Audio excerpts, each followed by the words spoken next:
Spoiler Sleepover is sponsored by Gore Clown Shop. Do you love all things horror? Books? Movies? Podcasts? Of course you do. Well, come on down to goreclown.com. Original artwork by an indie horror fan for indie horror fans. Use code SLEEPOVER at checkout to save 15% on your whole purchase. Oh, and did we mention? Gore Clown is the only place to get official Spoiler Sleepover merch. So don't forget to use Sleepover to save 15%. Stay indie, suckers!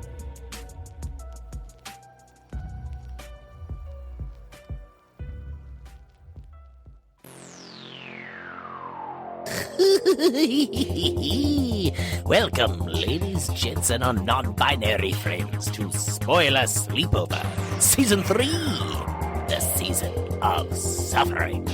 Suffer along with your co-hosts Jason, Michael, and Rob as they watch and review some of the worst films to ever hit the screen. Now, enjoy the show. It'll be a real scream of a time.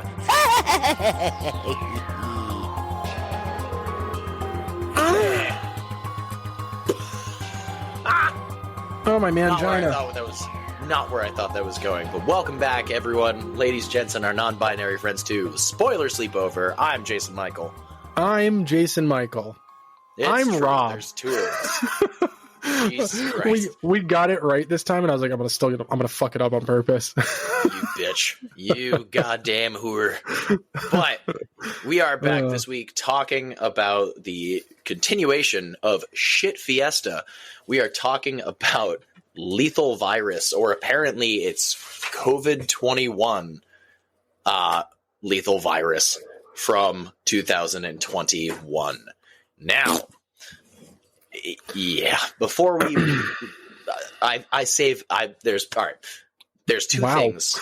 There's two main feelings that I have about this season. Season 3, Season of Suffering. One, I always want to fucking shut off the movies. Yeah. Minus Bad Ben. Last week's Bad Ben, dude. It's out of the dungeon. Perfect palate cleanser. Hell yeah. Just to come back to this fucking bullshit. But besides that, I always want to turn off the movies. But the moment we're sitting down to record and talk about them, I don't want to say a single fucking thing until we're talking. And actually recording. Because it's like, we could talk about how shit a movie was all day long. But at the same point, you just go, I've got some shit to say. Yeah. I got some shit to say about shit to say, but before we get into that shit that we gotta say, we've gotta discuss a little what's been keeping us up at night. Jason Michael? What's been keeping you up at night?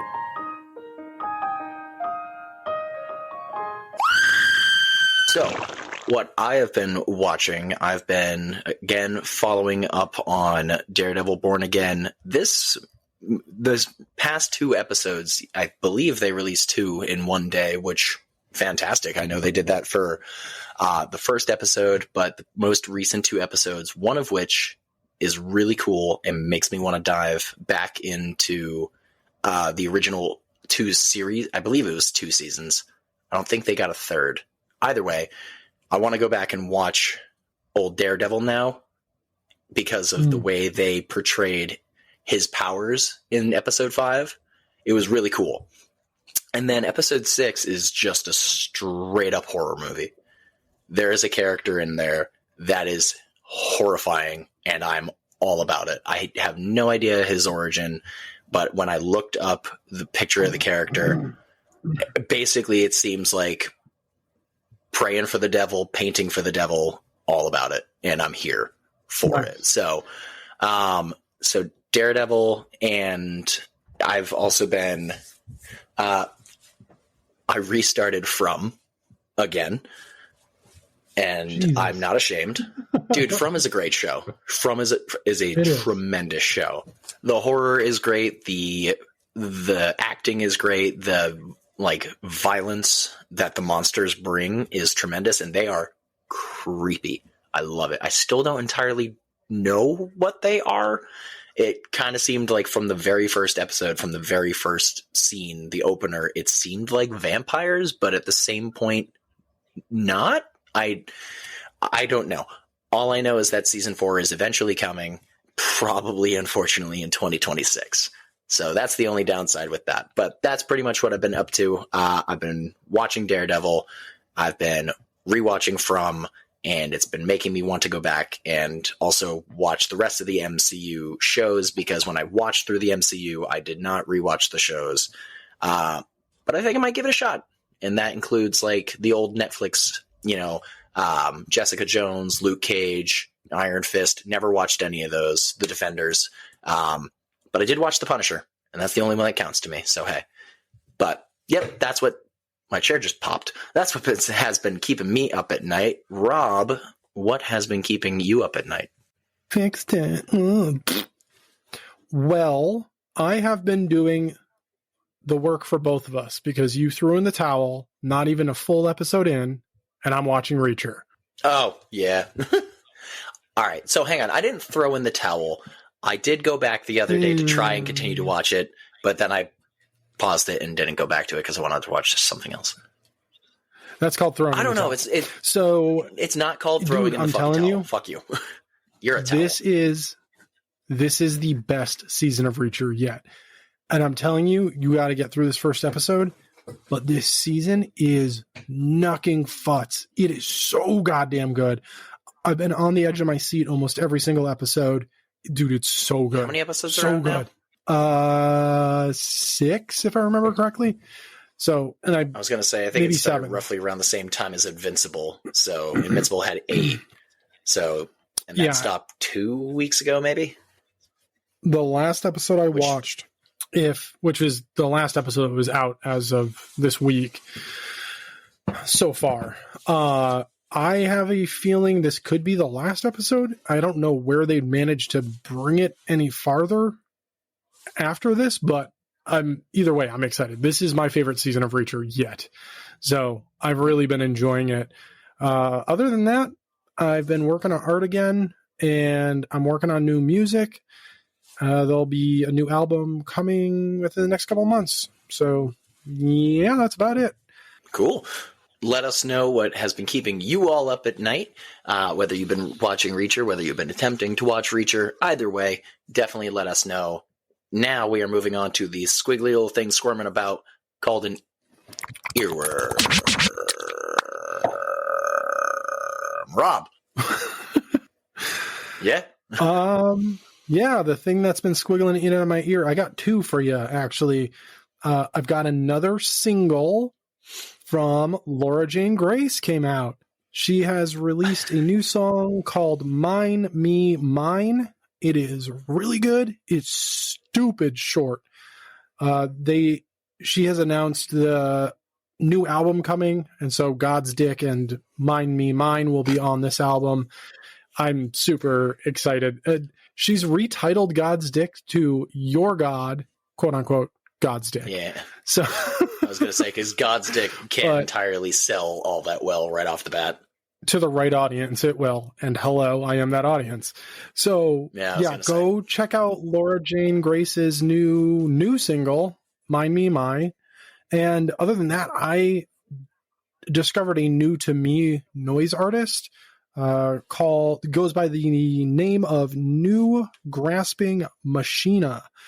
I enjoy a lot of noise, clearly. I really am very picky there's a genre called harsh noise that's along the lines of like Merzbow, and I'm picky with it. Like there are certain Merzbow albums I just don't like because it's just too much. But New Grasping Machina, he really has like this cacophony of noise that's just really pulled me in. I put on one of his albums today, actually, and it was like 30 seconds into the first song, I was sold. I was like, this is amazing. And I've listened to about a quarter of his catalog at this point. He's got a lot of music. He's from Jersey, actually, and he plays around like this area. So I'm been looking in. I'm going to try and see when he's going to be around because I really want to go see this dude perform. Because he performs. I was watching some of his live videos from 2 years ago and last year on YouTube right before he started recording. And Jesus, this guy goes ham. But yeah, if you've been enjoying any of the noise I've been making and you're looking for more noise artists and you haven't reached out for me for more suggestions, check out New Grasping Machina. Could not suggest him more. I really enjoy the guy's work. But that's been squiggling in on my ear. Jason Michael, I'm going to yeet mine at you. What you been listening to? I don't want it. I have been listening to not noise, but instead, I have been, once again, still listening to Hymns and Dissonance. Why, Jason? Well, I'll tell you, it's because it's a fucking tremendous album. Fuck you. But on my way back up from the tremendous Whitechapel show with Hymns and Dissonance, I wound up being able on my drive back up to listen to the entirety of The Valley, the entirety of Kin, and the entirety of Hymns and Dissonance in one drive. So great road trip there. That also being said, I rediscovered, and I know this is going to sound really strange. Let me preface this by saying there's a lot of old, like classic metal and rock that I know I should enjoy, but I haven't listened to. The first full album that I've heard of Ozzy Osbourne was Ordinary Man from, I believe, 21. I know. So I've re-listened to that. Rob's jaw has hit the floor, as well as, I guess it's called Patient Number 9 from 2023, maybe. I haven't finished that album, but I'm thinking I'm probably going to have to go on a similar Tyler, the Creator-esque journey back through the Blizzard of Oz, and not just the album, but the whole discography of Ozzy Osbourne. Again, I was raised on like old punk. So Ramones, Dead Kennedys, Sex Pistols, all that stuff. I can't get mad at you. Yeah. My first CD, this might be a flip of a coin, but this is also an earworm for me. My first CD that I ever got was 20th Century Masters, The Best of Kiss. And the songs that are on that album, I fucking love those songs, dude. I love those songs. So, like, I had a very weird musical childhood because I wanted to try to get the Rolling Stones based on their song Paint It Black from Twisted Metal Black. And my dad was like, no, you're not getting a fucking, you're not getting a fucking Rolling Stone CD. You're getting Kiss. That's if anything. right. I was like, okay. Like, your dad raised you right. We didn't really branch out into anything else until my uncle got my brother, The Sinister Urge by Rob Zombie. And then my mom made him return it. Yep, because he was maybe 10 or 12, and he has the Sinister Urge. And again, for those of you that have caught the context clues, I was raised Catholic. My mother still probably practices, even though I don't think she's been to church since the world shit itself. But at the same point, yeah, if there's any taking the Lord's name in vain, it is a slap from my mother, which, I mean, hey, it's my mother. I can't do anything about it. So I've been going about that journey. So it's been interesting. Nice. Well, if you're gonna do the Ozzy thing, you got to do it right. Okay. You start with Black Sabbath. You have to start from the beginning. You can't just be like, hey, Ozzy took over and just called it his name. No, you got to start with the Sabbath. You start with fucking Sabbath. I've heard Paranoid and War Pigs. That's all I need. I will slap you, and there's nothing you can do about it. I'm going to call your mom and tell her you took the Lord's name in vain, and I'm going to have her call me while it's happening. I'm going to, as her hand lands on your face, I'm going to be like, "Psych, that's for the Sabbath," and I'm going to hang up the phone so your mom can't slap me. And wait until I roll out the back catalog here of all the shit you've got. So she's basically just gonna Three Stooges us and grab both of our heads and go clunk. Yeah, it's gonna be great. But yeah, that's been our squiggly little earworms. Yeah, like I said, there's some older bands that I just never really got into. I know there's some bands like Motley Crue when in their heyday. The one I cannot fucking stand, and I know a lot of people really like, I cannot stand Guns N' Roses. I cannot. Yeah, same piece. Oh, I was real worried for a second there. No. Yeah, God, I'm not no. a fan myself. That's what's been squiggling in our ears. Let us know what you've been listening to. Let us know your thoughts on Guns N' Roses and whether or not they suck, or if you're wrong. Now, we've got an actual surprising amount of for you today, or whenever you're listening to this. And once again, It'd still be today. it's coming from me. That's true. Yeah, you know what? Fuck time. Time doesn't matter. Yeah. Time's a construct. It's an illusion. We are going to talk about, you know what, Rob, I'll give you a choice here. Would you rather start with really, really good news or possible good news? You see the hesitation. He's sitting there thinking he doesn't know what to do. Because he knows both of them. Actually, no, he only knows the possible good news. So, would you like this gets even better talk about it, because or no? This is going to be a long one because I have two as well. Heyo, Motherfucker. I always say this: give me the bad news first because the good news will always wash over and could potentially clean it out. So, give me the bad news, potentially bad news first. All right. March 24th marked day one of filming of Lee Cronin's The Mummy for the Blumhouse Universal Monsters. Now, if you listen to our episode in our season 2 top threes, you understand that The Mummy is our least favorite Universal monster movie. The original, which is a shame because Boris Karloff, all praise Boris Karloff. It's just the movie itself was Egyptian Dracula snooze fest. If you want to hear more of our thoughts about it, go listen to that episode, please, as well as the rest of season 2 and the rest of all of our top threes. But this is going to be in the Blumhouse universe, similar to The Invisible Man and The Wolfman. Now, we haven't seen Tom Cruise's The Mummy either. Yeah, I have no high hopes for that. I have no high hopes for Tom Cruise's The Mummy. There is part of me that is hopeful, because if you, dear sucker, remember, we at nauseum, were getting ready to tear the Wolfman to shreds. Sorry, Wolfman. I did a little bit. Wolfman. We did. Wolf Wolfman. Spaceman. There's a space. There'll be a whole other movie, and I'm kind of here for it. But yes, it's at the same point. I'm hopeful that it might, because I know a lot of people loved The Invisible Man. A lot of people did not like Wolfman. But at the same point, they're wrong, because Wolfman is a tremendous movie. Get fucked. So that is my only hope here about The Mummy and its possibility of being okay. I'm just worried because the last Mummy that we got was Tom Cruise. Yeah. Here's my worry about this. The only way I can see them approaching The Mummy, if they're going to go about it the way they've been going about these, the only way they can approach The Mummy has already been done last year. You have no choice but to approach this the way they approached Nosferatu. So we're basically going to get the same fucking movie, but with a mummy instead of a vampire.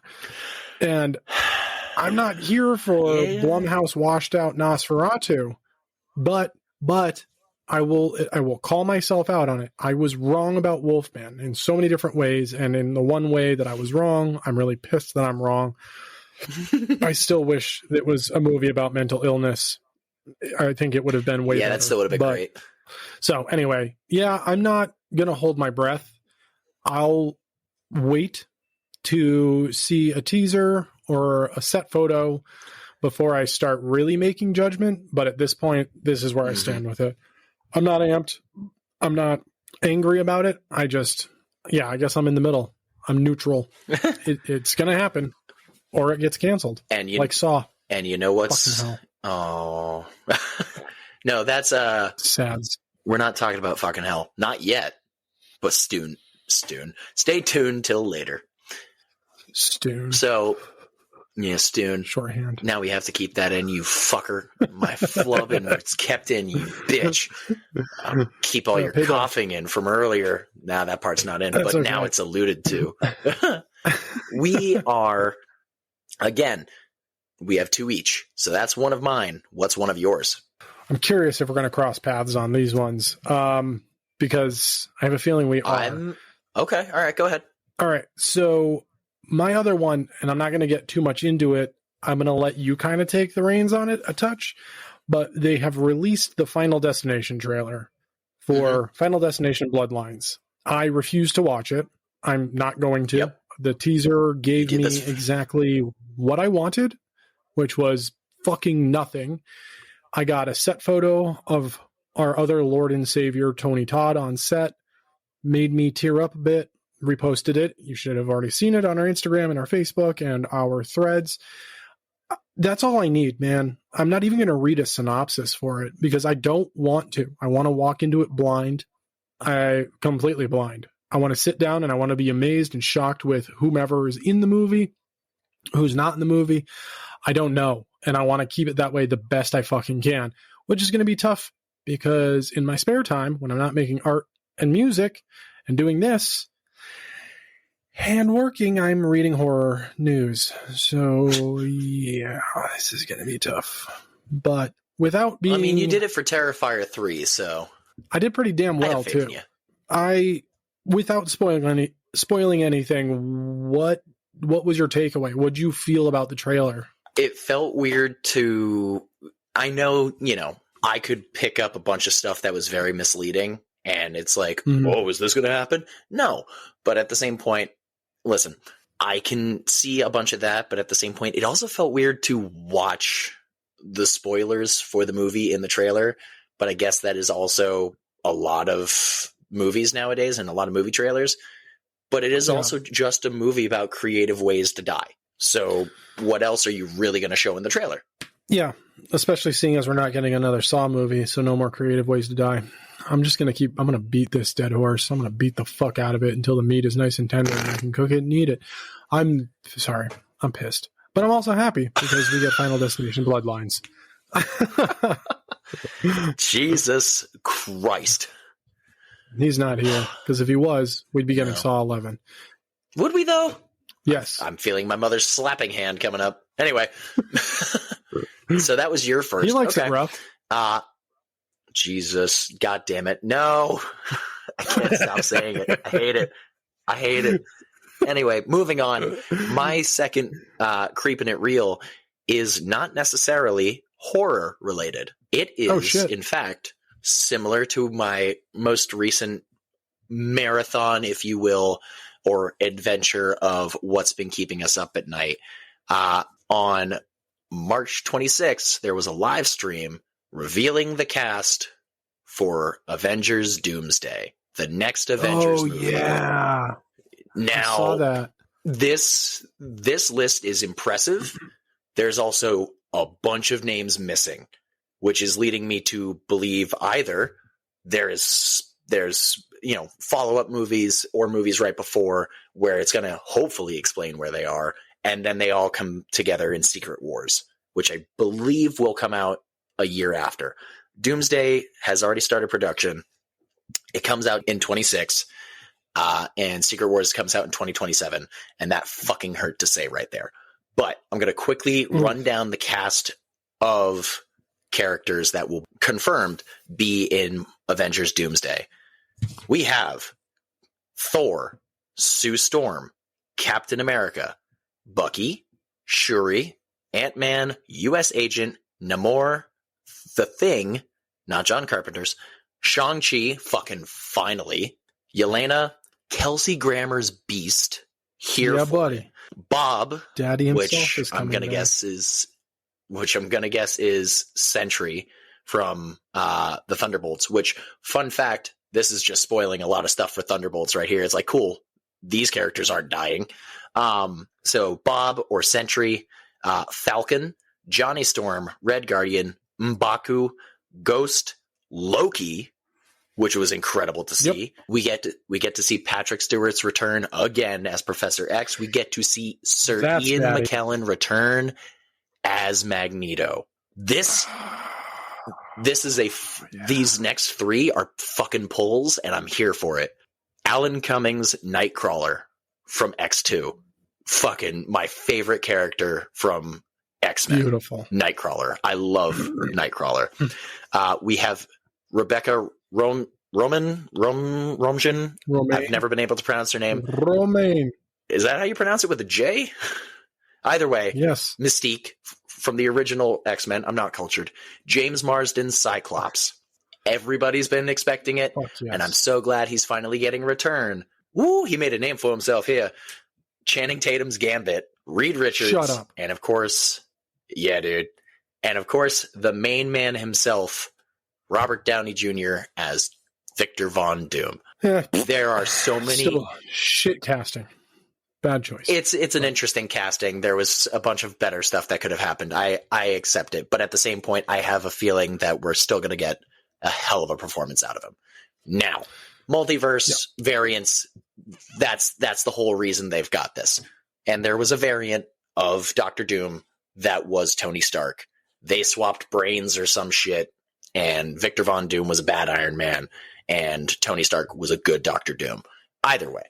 But there's a bunch of names missing from this list. Yeah. I read comics. I don't watch just the movies. Fuck you. Guess what? Nerd! There's a lot of names missing. Like, where's Doctor Strange? Where's Captain Marvel? Where's Hulk? She-Hulk? Miss Marvel? Probably Daredevil. Hawkeye? Deadpool? Wolverine? Like, fucking, where the fuck is Tom Holland's Spider-Man? So there's so many people missing from this. That Marvel is going to do a reverse. So they've their track record so far is they build up to this big event and then they split that event into two movies. I have a feeling that they're going to start strong. I feel like they're going to have two movies. They're going to have a part 1 and a part 2 to start it off and then go off into the multiverse. To me, they've already been in the multiverse. We don't need more of the fucking multiverse. But that's where we are. There's no getting out of it. You want to get out of it, and you have to go. You actually have to go back in time and make Loki, the TV series, not exist. But we can't do that. That show was great, but because that's not how time travel works. Yeah, shout out to Endgame. That's what I think is going to happen. I think we're going to get a Doomsday Part 1. Whether we get Part 2 right after or Part 2 is the end of this, I don't know. But I think it's going to be split into two movies. We're going to get 2 parts. Really? Yep. You don't think it's going to be Doomsday then Secret Wars? Well, I mean, it could be. That's what I'm saying is either we're going to get a Part 1 and Part 2 back to back, or we're going to get Part 1, then all the other movies, then Part 2 to close it all out. So we'll get like this. It'll be like Part 1 will be the beginning, and then it'll be like previously on Doomsday. Just like split off into multiple, the other storylines. I'm excited for Doomsday. I'm waiting for this new Captain America to hit streaming because I really couldn't care less, to be honest. The only one I thought it was pretty good. I wouldn't say I'm excited about it, but I am interested to see if they can actually make this work for the first fucking time. I'm looking forward to seeing this Fantastic Four movie. I enjoyed the first one for what it was until Galactica showed up. A fucking cloud in the sky bullshit. Yeah, thank you. No, the cloud was bullshit. The cloud was 100% bullshit. But Doug Jones as the Silver Surfer, that was cool. Rocked. Yeah, it's just, I don't know. I'm not, again, this is mummy situation. I'm not going to hold my breath for it. I'm not excited. I'm not disappointed. But when Jason buys you a ticket, you'll go. 100%. If anyone buys me a ticket to anything, my ass will be in a seat. Oh, I'm going to the movies for free? Sure, let's go. I don't know really. Yeah, we could go on for an hour about Marvel. I don't know. But besides that, we're not here to talk about that. Rob, what is your final Creeping It Real?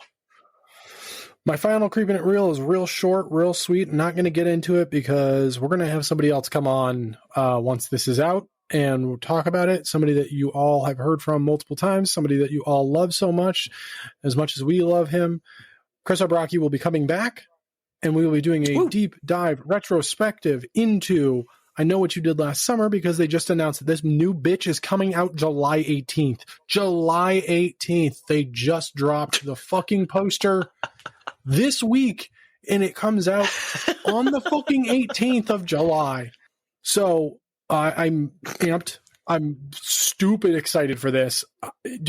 We have discussed multiple times with Chris Obraki that we would have him on to do I Know What You Did Last Summer farther, because we did one. There are 2 other movies. Now the 4th, we don't really talk about the 3rd movie. We're going to call this the 3rd. Yeah, it was a shit, straight to fucking DVD movie. And then there was the TV series, the Prime series, which was actually pretty damn good. Has nothing to do with the movies, but the show was good. Anywho, July motherfucking 18th. I Know What You Did Last Summer. Jennifer Love Hewitt's back. It's not like I'm like, I miss seeing her because I see her every week on 911. But anyway, that's my last little quick one. I'm not going to get into it. I'm not going to watch the trailer when it comes out. I'm just stupid excited. I'm so fucking amped. Well, that's what's been creeping it real this week. It's been real jam-packed. It's a good one. Very exciting. And we're back for week 2 of... It's everybody's favorite thing. Yeah, everybody's. So cue the twinkle. Selena's thoughts. Hell yeah. All right, so Selena's thoughts on Bad Ben. Very short, very sweet, very true, I think. This one surprised me. Was expecting to hate it, but I didn't. It's definitely a quote-unquote so bad it's good movie for me. Will I be rewatching it? Probably not, but I'm glad I didn't suffer watching it this one time. Looking forward to hearing your thoughts on it.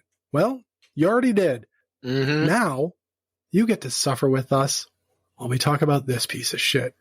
And that I'm so sorry. Was Selena's thoughts. Yeah, I'm so happy that you did it that way, because that makes me have to play the sound effect a second time. Every time we come up with something new, I have so much fun going to find the sound and finding the way to fit it perfectly, and it makes me so happy. I'm going to do it. I'm going to do it like happy. that from now on. Just sandwich it so we can just get them both, because it's fucking hilarious. Because you get to hear the twinkle before we go into the episode. Hell yeah, like, baby! And then, like, here's fucking Lethal Virus, you fucking assholes. Yeah, speaking of which, we got to talk about that right now. So that's about the best of it. All right. Twinkle! So, again, we are going to be talking about Lethal Virus from 2021. So, this movie was written and directed by Daniel Hernandez Terrarium. Torado? Tyrannosaurus. I'm sorry. I know I just slaughtered that. I feel so bad, but at the same time, this movie was terrible, so I don't feel that bad. I was going to say, I don't really think you need to feel bad. Yeah, I'm going to roll up a newspaper and slap him on the nose. It was also written by Nira Bermudez, I believe is how that would be pronounced. Mama, pretty mamas. The fact that this took 2 people to write is mind-boggling, but also may explain a lot. Yeah. But the synopsis for this shit fiesta is as follows. The climate change has released an ancient rabies virus trapped in the Antarctic ice. A female scientist tries to get to the laboratory to create a cure to save the world. Protected by Ignatic and two members of the special forces. Okay. It doesn't.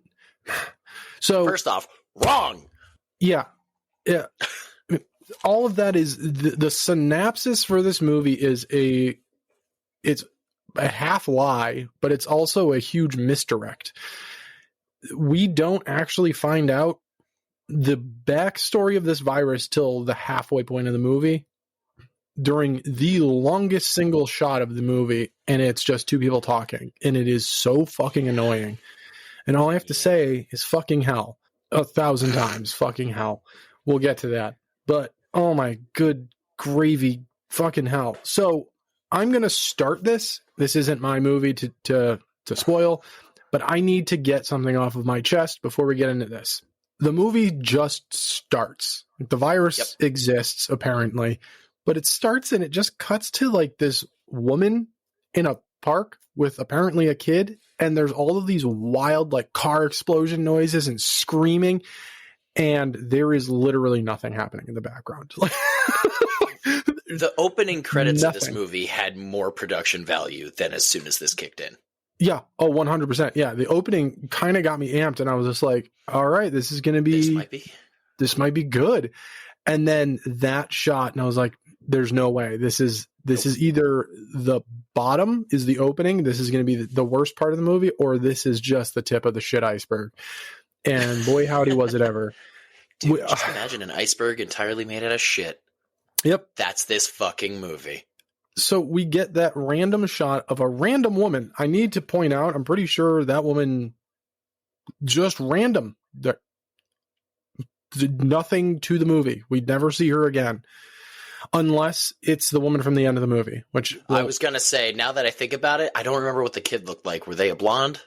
I don't remember. It was I was so focused on nothing happening in the background with the most intensely violent noises happening that I was like, what the fuck is going on? So then it immediately cuts to the only way I can describe this actor as one of our favorite terms is we have David Arquette at home.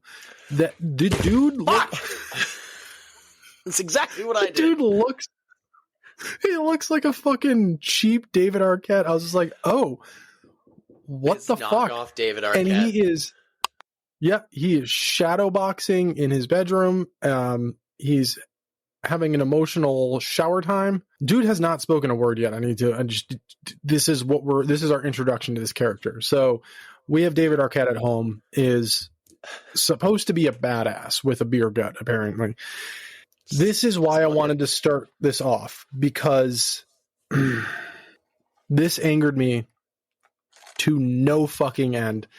And this movie sucks ass, point blank, but I feel like it may have held my attention a little bit longer than it actually did if they didn't do what they did next, which is we have David Arquette at home, leaves, and we get an almost identical replica of 28 Days Later. He's walking down these streets. There's nobody there. They even do the fucking sideways angle that we get from 28 Days Later.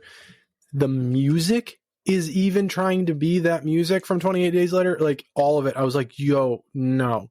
Don't act like you're making a fucking piece of art here, because 28 Days Later is a fucking piece of art. That movie is flawless. It is perfect. It is a 10 out of 10. It is an amazing film. 28 Weeks Later, we don't talk about. That movie was not good.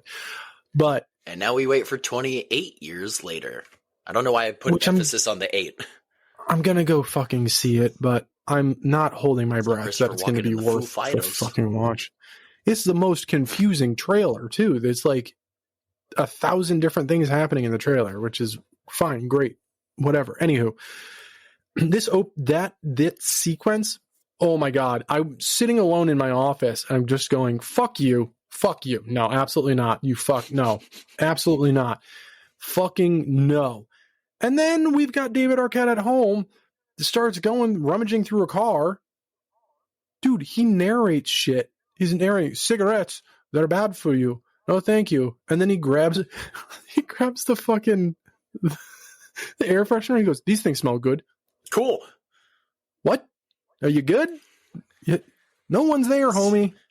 But all I have to say, and then I'll let you take this over, is if for some reason you're one of those people out there that loves The Room by Tommy Wiseau, or however the fuck you say Homeboy's last name,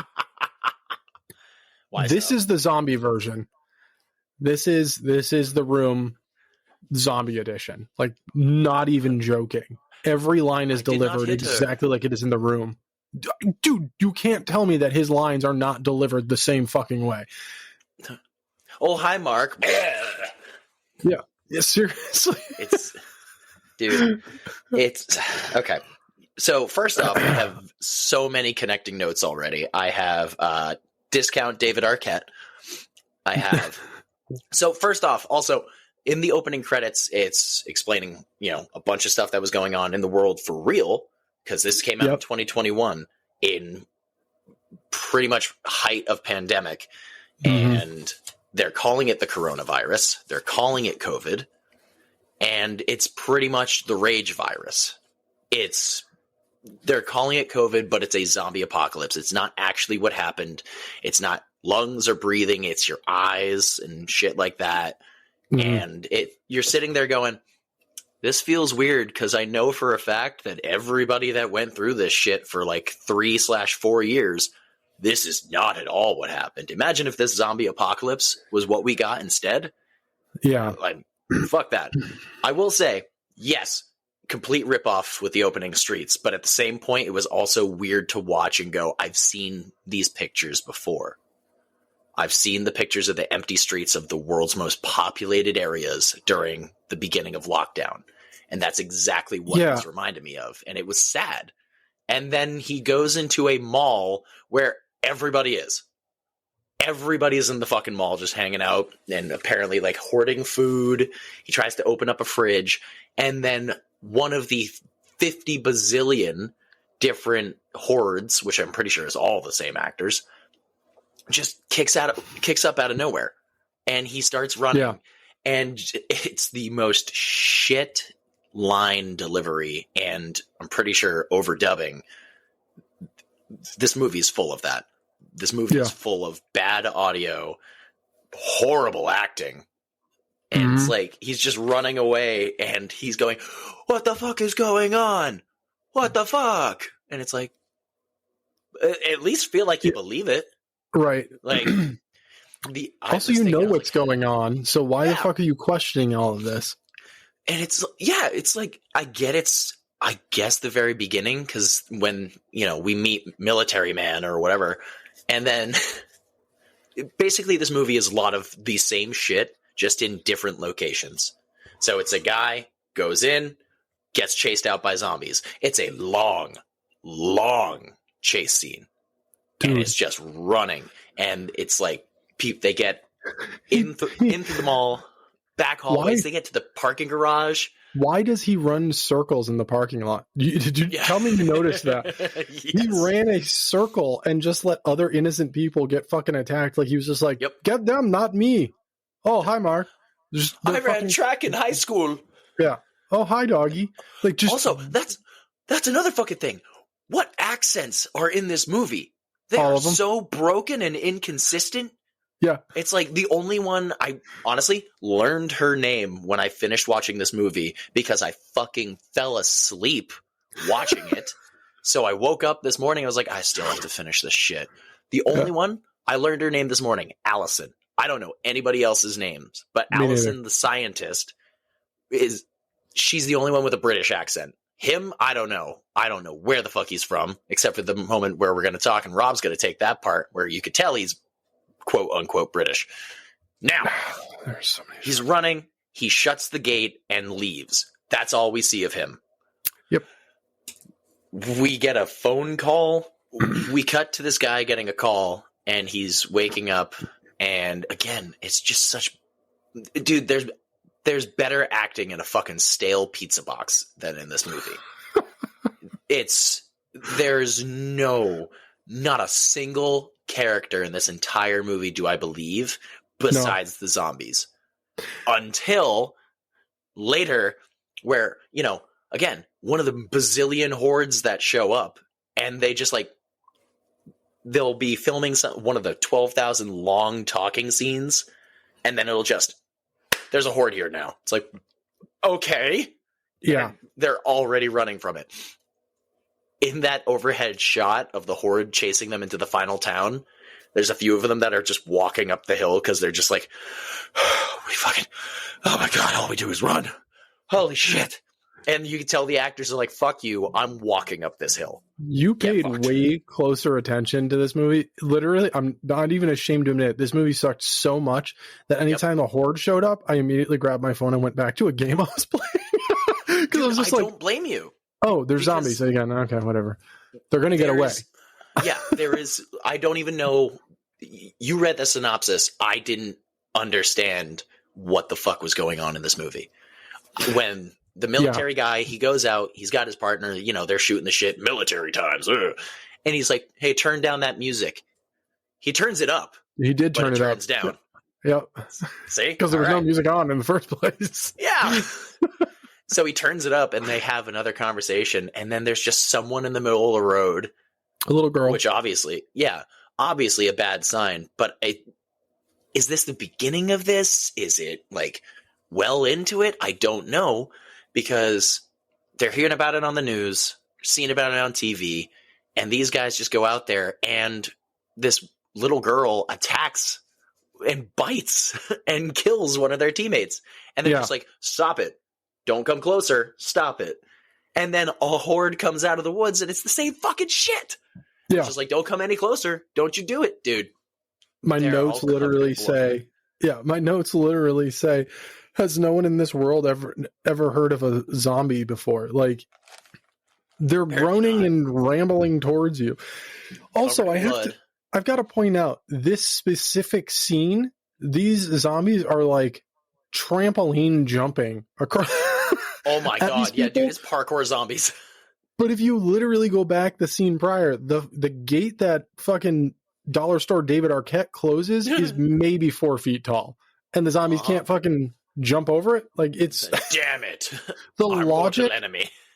And the it's such an inconsistent film too, with so many, like, the zombies. Some are runners, some are the ramblers or walkers or whatever you want to call them, depending on what you go for.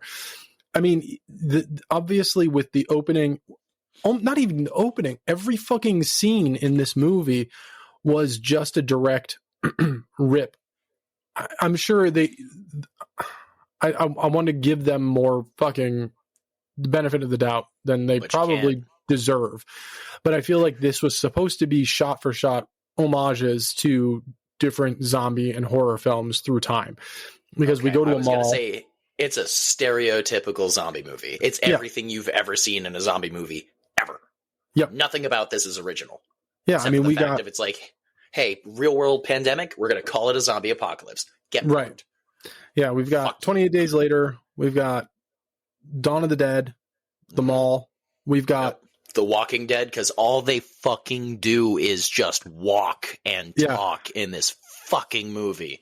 Yeah, so it's a ton of different like homages, I guess, or rip-offs of classics, great, fantastic, amazing, actually worth watching zombie films done horribly in, where were they?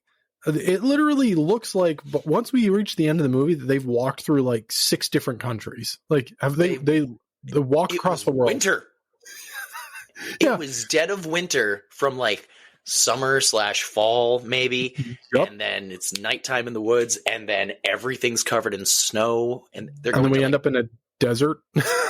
Yeah, they're trying to get to Baxton, whatever it was. It's inconsistent. This entire movie is jump cutty, inconsistent, shit acting.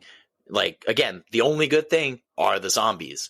And no, you're missing the only good thing. The zombies were okay. Melvin?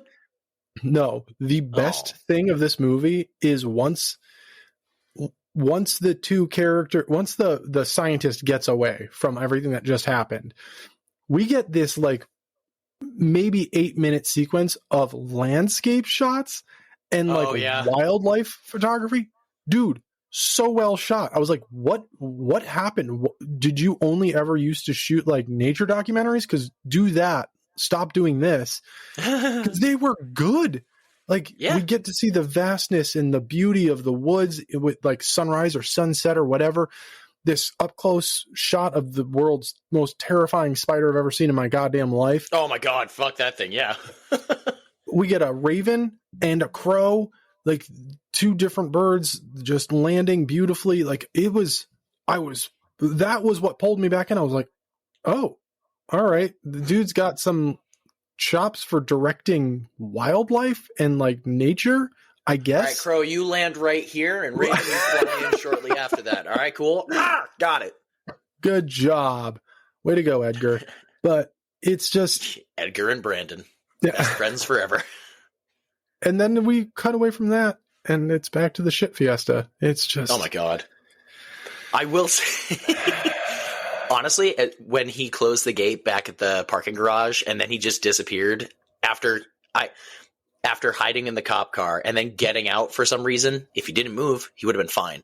and got out and then cut through like a news van. I understood that there were zombies on both sides and surrounding him, but I just love how he's like, I'm going to climb through this van and get out the other side and then go. And then shut the door to trap them so that they can't get to him when they already couldn't get to him. Yeah. They came around the van to then turn around and go back around the van to go get you. Yep. But the scientist has been running through the woods. All the military that were fighting the zombies before, it was, again, fucking long horde scenes. And there's so many, and it's all the same with poorly overdubbed and out of sync gunshots. Nobody fucking reloads, dude. There's a scene later. Yeah, I literally have a note that just says unlimited ammo in that pistol. Like, yep. Is it the next time that those two partners go against a horde and they're just spinning in circles like fucking Army of Two? Holy shit, dude. Nobody reloaded a single shot, and they're just like, pew, pew, pew, pew, pew, pew. They had cheat codes on for that one. Seriously. Oh, my fucking God. You could have used any of your cheat codes to make this a better movie, but no, you went for unlimited ammo, you prick. Yeah. Up, down, left, right, BA, start, bitch. Woo! Konami code!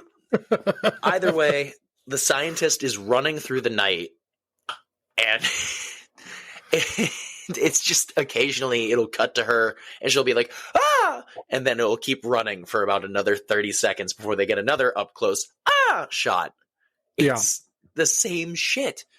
And then she wakes up perfectly fine, no sense of being tired or the fact that she just was chased through the woods by the undead. She's alert. She's ready to go. Not even the slightest bit of grog or Jesus fucking Christ, I'm exhausted. Just, hello world. Yes, I am functional. Yeah, and she gets pissed at a branch that brushes the back of her hair. Oh my fucking God.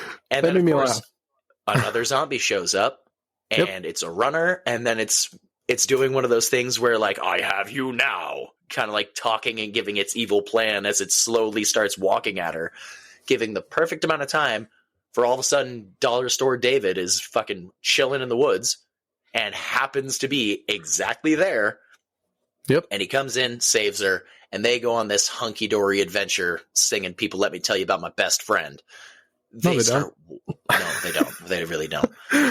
They start walking and, of course, talking, establishing nature shots. Eventually, they get to, I don't even remember where the fuck they go in this movie. Yeah, they just go to a bunch of open places. Yeah, and this is the moment where we get all the information that's in the synopsis, which is how the virus came to be. And she tells him his plan, or her plan. She's like, I have to get here because I can cure this. Liar. And he is like, well, I have a cabin, so that's where I'm headed. I'm going to my cabin. And he's a fucking dick to her the whole time. He saves her life, and he's like, fuck you, I don't believe you. No, I don't. You can stay away. Go fuck yourself. No. Zombies, Yeah, seriously. This is his voice the whole fucking time. You're like, what are you? You're androgynously non-denominational when it comes down to your fucking accent, sir. I don't know where you're from. What are you? Yeah. But he's just a dick to her. Like, no, you're not coming to my cabin. Like, you can go your way. I'm not going to help you. And then in a single breath, he's like, no, I'm not going to help you because I'm going to die. Okay, I'll help you. You're like, what? Yep. They eventually find themselves into, I think, an abandoned warehouse or some shit. Yeah. And he's like, all right, you go sleep over there. I'll keep watch. And so she does. And then we get a shot of him, like, and he takes out a picture, and it's him and a really creepy looking, like, digitally weird kid. Mm-hmm. And then we find out he went to war and shot a kid. Yeah. Like, what was the connection? There was none. They were trying, the writers were trying their best to make, like, salvage the character. Yeah. But it just doesn't work, where he's like, I'm not a good person. Don't say that about me. You don't fucking know me. And it's just I hate humanity. Yeah. And then he's like, I was in Afghanistan and I killed somebody. You're like, yeah, dude, you were in Afghanistan. Like, of course you killed somebody. He's like, I killed a kid. And you're like, oh shit. And he goes, what do you have? And then he goes, he had a rocket launcher. And I'm like, well, the kid had fucking coming. That was how I felt about it. I was just like, all right, well, the kid shouldn't have a fucking rocket launcher. And then he goes to the most hell, man. unrealistic thing. And he's just like, so I found the parents. I went to go find the parents of the kid. I'm like, how'd you find out who his parents were? How'd you find out who the kid was? And then he says, but they were at a funeral both for have their rocket launchers. He says they were at a funeral for the two of their kids. That was how he said it. They were at a funeral for the two of their kids. They only had the two. That was the line of dialogue that I could not stop. I couldn't get out of my head because I was like, who wrote that? They were at a funeral for the two of their kids. They only had the two. And you killed one of them. Yeah, they've got nothing. But the only other repeated line of dialogue, this dude says, I lost count during this sequence while they're at this bunker, whatever it is. He says fucking hell like 1,000 times. Literally the two words, fucking hell, fucking hell, fucking hell. I thought there's no fucking way this is happening. Yeah. Essentially, she wakes up after he has his cry. He's gone off somewhere. And then a zombie walks in. She screams. It freaks out and tries to go get her. Fucking comes in like Roman Reigns in the WWE and jumps up and like Superman shotgun butts the thing in the head. That's like he dope. jumps off a wall to just go, bah! And then he doesn't stop. And she's freaking out like, no, stop it. You're hurting it. He's already dead. And he's just blaming her like, this is your fault. Bro, you left the room. Yeah. What do you mean? You also What do you told her to go to sleep, and she apologizes. She says, I'm sorry, I fell asleep. You did what you were told to do. Like, do not apologize. Fucking hell. And then he goes, wait. And then a whole nother horde. Again, it's pointless dialogue, horde scene that goes on for way too fucking long. Because they get trapped in a room, and he starts yelling at her because she's trapped us in this room. And he, again, I was like, there's no way, like, fucking hell is just, a one-off, right? Oh, there's a second one. A third. A fourth. Yep. He repeats it so many times, and after every single sentence, it's in the script, I guarantee, of complain about why you're stuck. Fucking hell. God damn it, I knew I shouldn't have trusted you. Fucking hell. It's the nice little sentence enhancer of fucking hell. And he's not really British while saying it, too. No, and here's the thing. I feel like that wasn't written in the script. I mean, it could be. As bad as this movie is, it could have been. But I feel like... Dollar David, that's not your line. Sir, please stop saying that.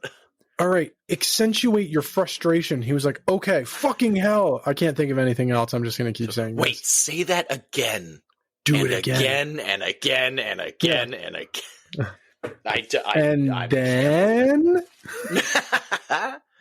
And dude, it's astonishing. Like, I am so shocked at the fact of it was just fucking hell repeatedly.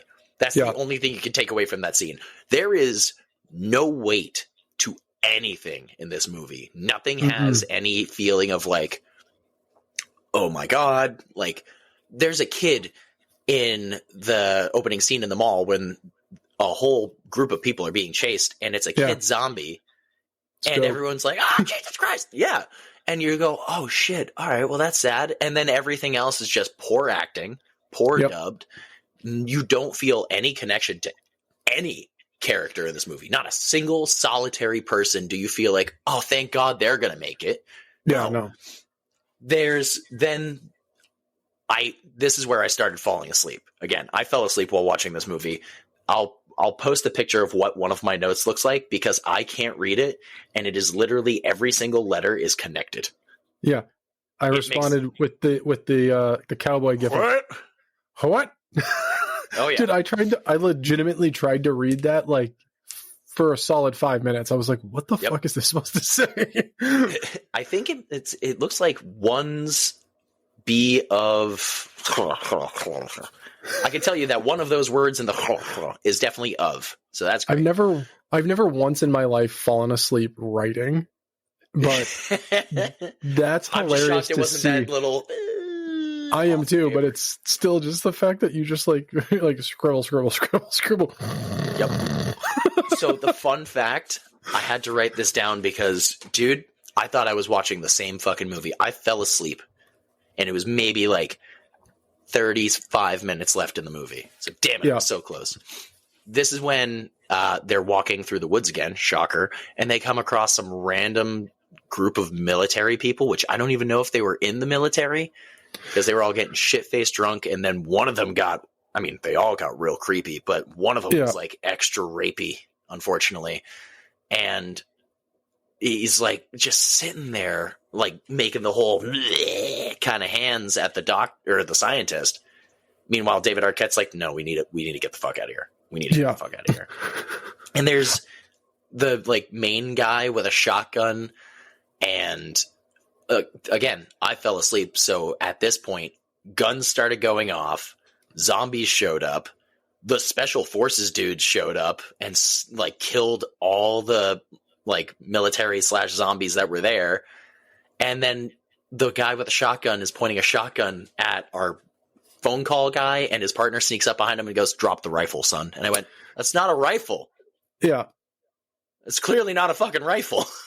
So the rapey dude, I've got to read my note to you because this yet again, the whole movie very confused outside of the scientist as to what everyone's nationality is, because the accents change, especially this guy, because he starts with a southern drawl, sounds like a hillbilly, that very quickly turns into an Australian accent, and then back into a southern accent, and then he delivers all of his lines like he's trying to recite Shakespeare, but for a Disney Channel show.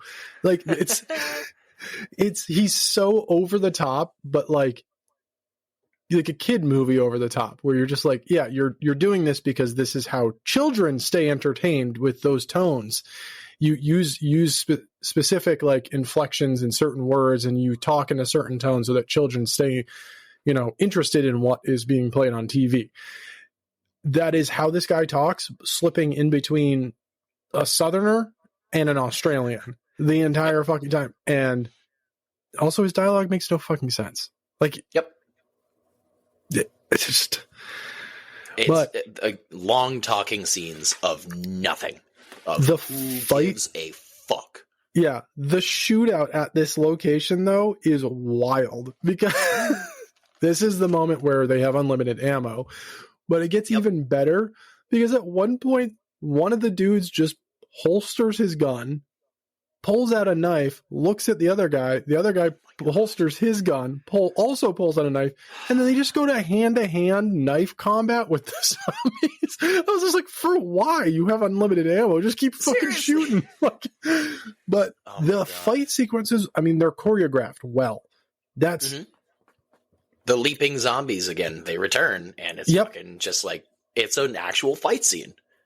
And it's very well done. That's the thing that was pissing me off, was like, the movie sucks. It's not good.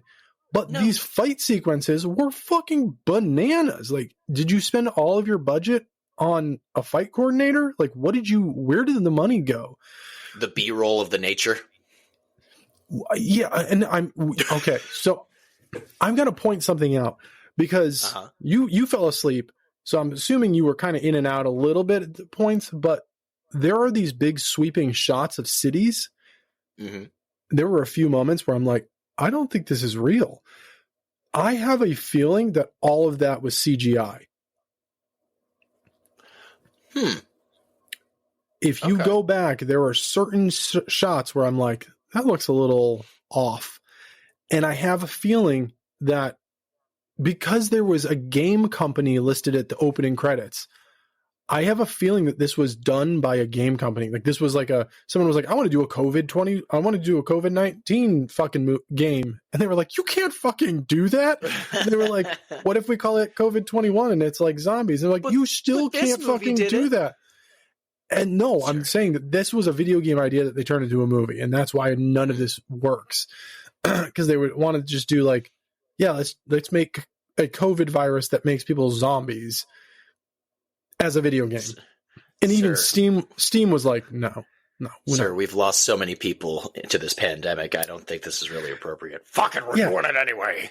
And Steam has put out some choices for fucking video games. Like, I'm pretty sure there's still a game I have in my Steam wish list just because I went, what the fuck is this? Oh, I'm going to pull it up right now because I want to verbatim read the title. It is Library Store Wish List. No, it's a strange Discord. Game name. Yeah. Library Store Wish List. Is I Am Jesus Christ. And I guess it's literally just a Jesus Christ simulator of a video game. It has no release date. None. But there's like a trailer for it. And you're just sitting there like, am I gonna get struck down for playing this game? What's happening here? But I mean, there'd have to be a real Jesus for that to happen, but Zing! We are not talking about religion. We are talking about a zombie movie. It's Skyrim, the Bible. Like, dude, it starts, that opening is from that opening quote is from the Bible. It literally says Luke 1:1. Like, it's not even a satire game. It's a Christian fucking video game where you get to play as Jesus. Hands with a dragon. You get to play through the Bible. Dude, what the fuck? At the end, ready? I'm going to give you a spoiler. Nailed to a cross. Oh my god. Literally. Press X to hammer down the nail. That's where the game turns. Please don't listen to this episode. I feel a slap coming up from me. Right. Oh, man. Ah, fuck. Man, after all the things I said, I'm terrified to meet your mom now. Nah, just hold that thought. Don't worry about that. As long as you don't say anything in front of her, she won't slap you. She won't grab you by the ear loop and be like, come here. Don't do that. Yep. But we're not talking about religion. Jesus Christ, no. Oh, shit. I didn't even think of that. Zombie movie. Shit zombie movie. Basically, from here and the whole, flaily knife fight bullshit. Again, they're walking through the woods. They're walking through the snow. They walk up to Braxton. Or Baxter, whatever the fuck place they're going to. Who cares? Because there's no weight to anything in this movie. Nobody cares where anybody is or what's happening. Eventually, David Arquette and the scientist, after yelling at each other again in the woods and running from more zombies in the woods, they see a town and go, there it is. It is real. Abrupt cut to a zombie horde chasing them. And then they are suddenly running. There's no reaction to it. They're just already running. And this is where I see some of the zombies like walk up a hill like, fuck you, man. Can you explain the fact that they are walking through a desert and then there's just a town and the road ends at the desert? Like, I'm going to guess it's probably more like the Moors.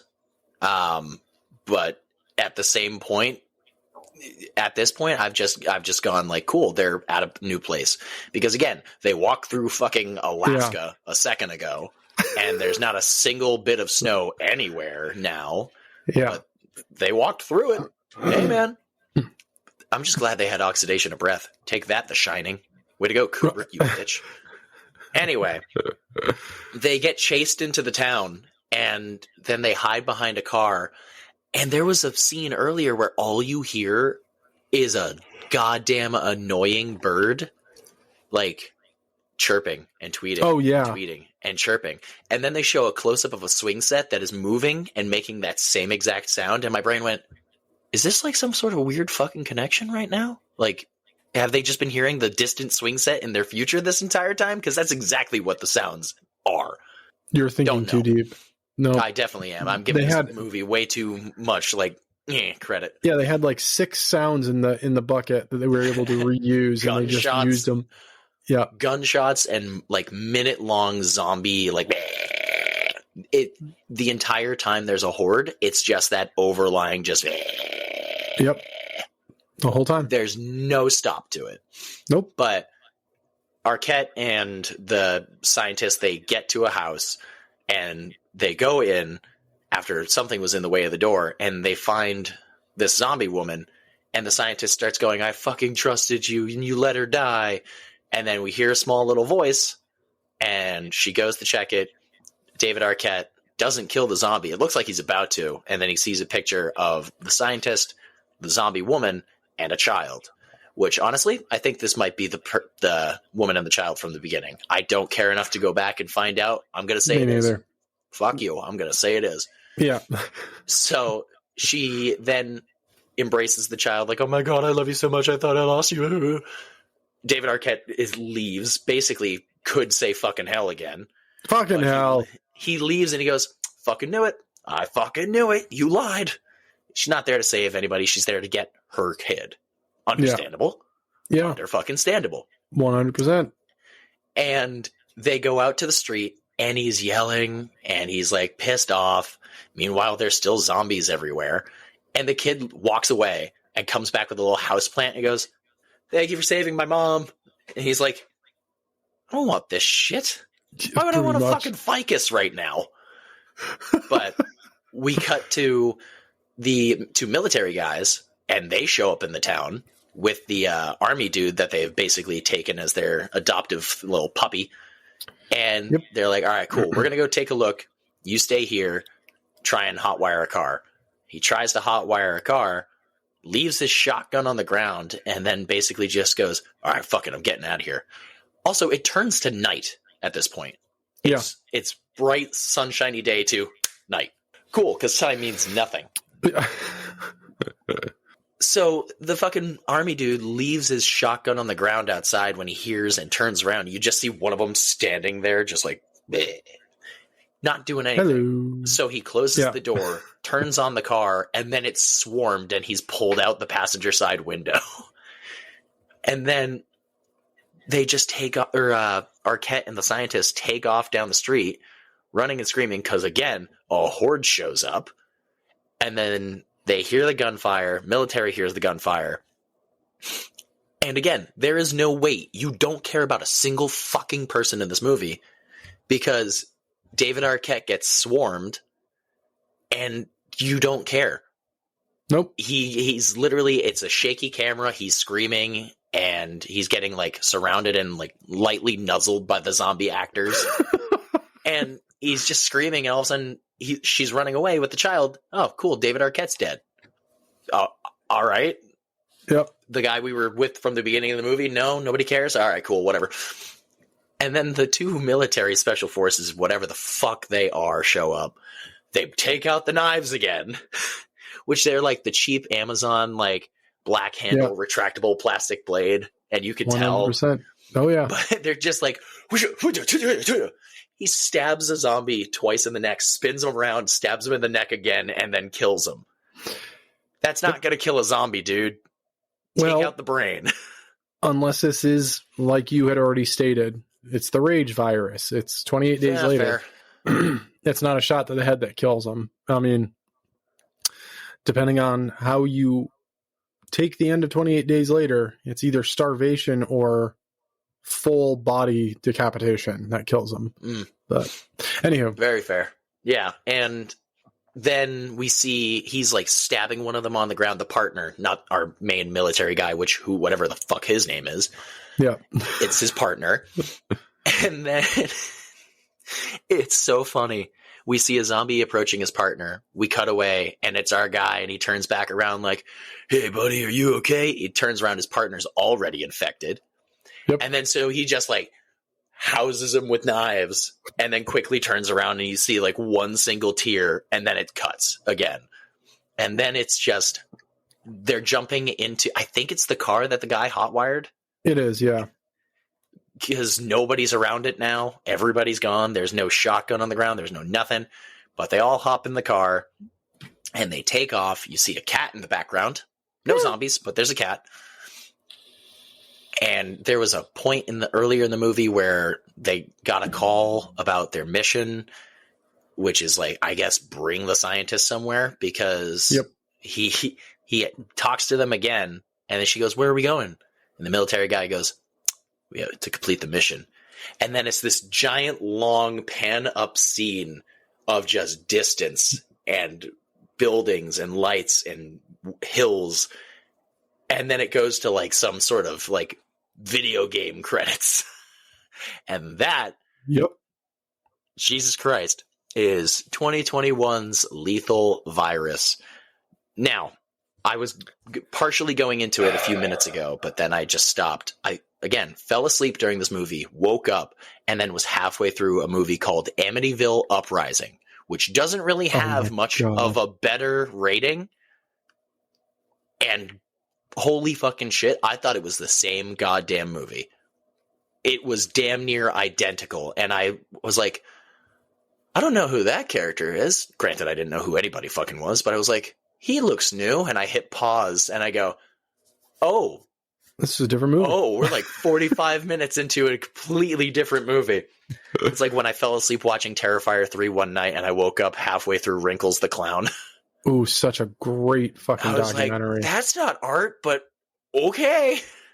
It's a great doc. Yeah. If you haven't watched it, you should 100% watch the entirety of it. Well, so my only comment I have before we go into this is how does a movie that has a runtime that's under an hour and a half feel like it's 3 hours long? Exactly like this. Dude, I this kept checking the fucking time because I was like, dude, how is it's an hour and 27 minutes long. Mm-hmm. Granted, 5 of those minutes are credits. Because when that long, drawn-out pullback was happening, I was just like, there's no way they're ending the movie like this. And then I hit, and I was like, there's 5 minutes left of the movie, and then the credits started rolling. I was like, there's 5 minutes of credits? And so I scrolled to the end, because I was like, maybe there's an end sequence or something. Nope, nothing. Mm-hmm. Movie ends. You were waiting in the call room, and I was finishing up the movie, and as soon as it ended, I unmuted my microphone and went, that's the fucking ending to this? It was like, really? It just dropped it. Also, I have a note at the very beginning. Dude, when the whole horde scene happens where he goes to the mall and he gets chased, and then the military shows up and blah, blah, blah, that's only 12 minutes into the movie, and it felt like it was an eternity. Sure is. Jesus Christ. This movie is no bueno. We'll do a shout out to the one sucker that has told us that she will be watching all of these with us. Selena, do yourself a favor. Just don't fucking do it. I mean, if you want to go for a completionist achievement at the same point, I can commend it. Yes, but absolutely. This one, if you've seen any zombie movie prior, you've seen this movie. Just think of this with a budget David Arquette and a fucking cast that nobody gives a shit about. You've seen this movie. Yeah. It's The Room with zombies. Oh, hi, Mark. So what? I mean, the only thing I can possibly think of to give a bloody legend to is the actors of the zombies. Because all in all, they were good zombies. Nothing else about this movie made me give a single solitary shit. Yes, we saw way too many zombies every single time. Let's be more specific with this. We can't give all of the zombies because the initial mall zombies were really bad. The kid zombie in the parking garage running, leaned forward, reaching a hand out and swatting. For a child actor to do something like that, I mean, like, that was the most convincing acting in the movie, and that kid was on screen for a solid, like, 35 seconds. Yeah. But, oh my God. Yeah. And with that being said, of course, the fact that we can't really entirely give a bloody legend, but we did. To a zombie that's on screen for way less time than any other actor in this movie. Oh God. Okay. We need to say the numbers. Out of 10, and I can't even, I got out of 10 fucking hells. How about that? Because I'm pretty sure there were more than 10. How many fucking hells would you give this movie? I wish I hadn't watched it. Like, let me go back.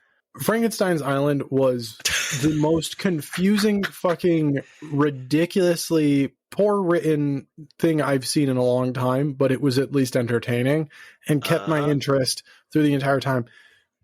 I was with you. I wanted to shut this off so many fucking times. I wanted to nope out of it. I think I was 15 minutes in and I was like, do I have to? I don't want to watch this. Have we ever given a movie a 0? I think I can't remember if I gave it and this is not to stir the pot again. I can't remember if I gave The Devil Made Me Do It a 1 or a 0. I think I maybe gave it a 1 because I think we've only done on a scale from 1 to 10. On my notes for this, at the very bottom, my final note. Oh no, 0 stars. I literally wrote 0 and then drew a star. This gets 0 for me. This is easily one of the worst things I have literally ever seen in my life.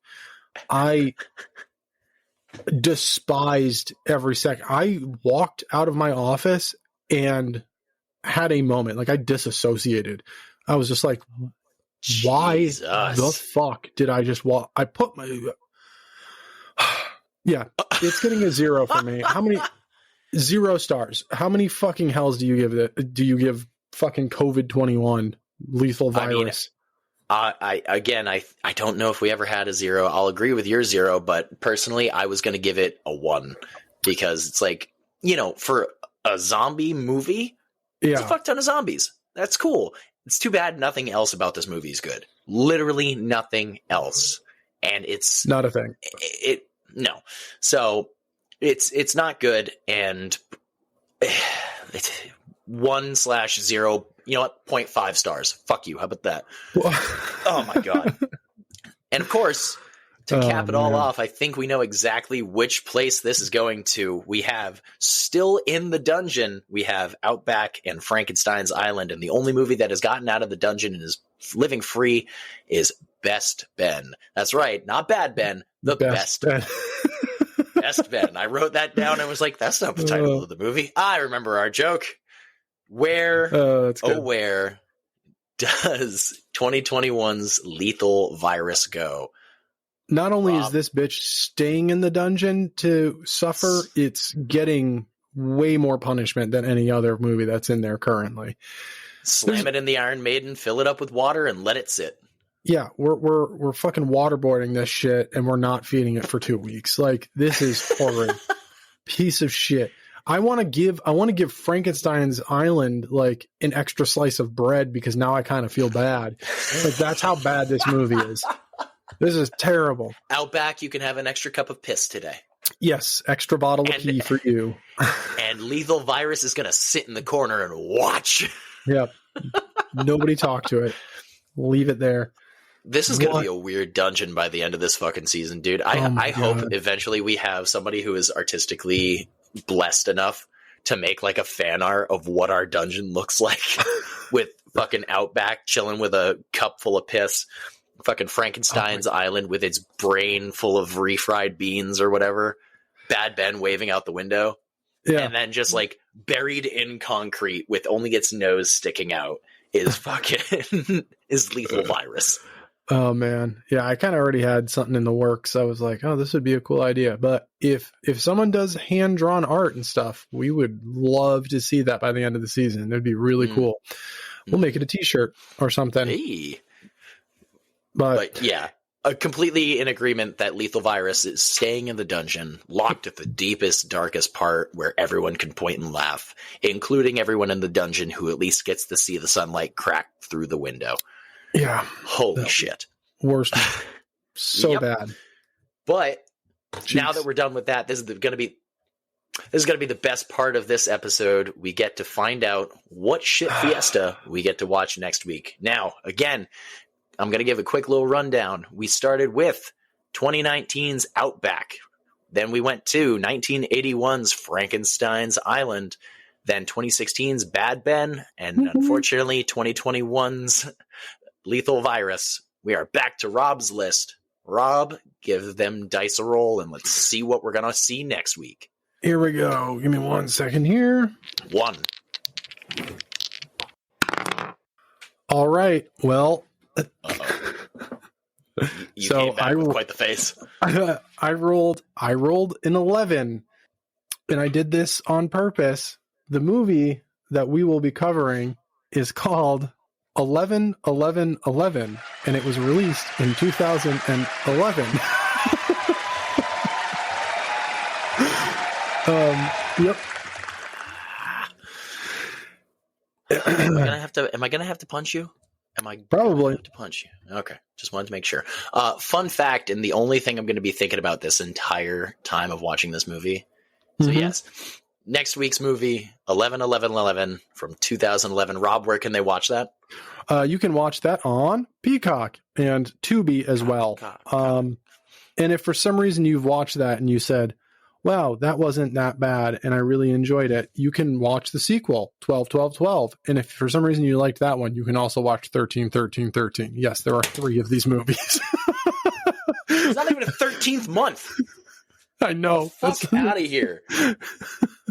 All right. So my only thing and spoiler for the rest of the season too. I've done this a couple of times. There are movies on my list that have sequels. And yeah. I initially was just look up the movie poster for 11/11/11 when you have a moment, and just the poster alone, you're going to be like, wow, this looks like shit. What the fuck? I'm looking at the poster and I already hate it. Yep. Oh no. Oh, that's a low Rotten Tomatoes, dude. Ooh, that's single digits. This day will be our Not even last 11. is the tagline. Cool, man. Oh, man. The only thing I'm going to be thinking about this movie, and it's going to make me upset, is because on this day, 11/11/11, Skyrim came out. Second callback to Skyrim in this episode. Yep. Unintentional. Look at that. Because I went to go to the midnight release of that, went to Skyrim a couple days prior, went to MW3, and then 4 days later went for Saints Row the Third and Halo Combat Evolved Anniversary. You just unlocked a bunch of memories, baby. Look at that. And I'm going to ruin them all with this movie, I'm sure. Fuck. But so, that, yeah. Yep. If you're watching along, go ahead and watch 11/11/11, released in 2011 on Peacock or Tubi. And we will be talking about that one next week. I don't know what we're going to be walking into. Let me just say I hit play on the trailer and I think I watched about 20 seconds of it and went, wow, this looks terrible, and shut it off. I reluctantly can't wait, but at the same point, fuck. Yeah. Anything's going to be better than fucking Lethal Virus at this point, I feel. Dude, honestly, I'd rather go back and watch Outback again. Same. That's not true. No, maybe Frankenstein's Island. Yeah. So, thank you again, everybody, very much for listening this week. Again, check back next week for 11/11/11, and we will see you next week for more. Until then, sleep tight, suckers. Oh, hi, Mark. Fucking hell. This sucks. Fucking hell. Thank you for listening to this week's episode of Spoiler Sleepover, but the fun won't stop there. Go follow us on Instagram, Facebook, Threads, TikTok, and if you have any episode ideas, please send them our way at spoilersleepover@gmail.com. That'd be really fantastic of you. So, until next week, sleep tight, suckers!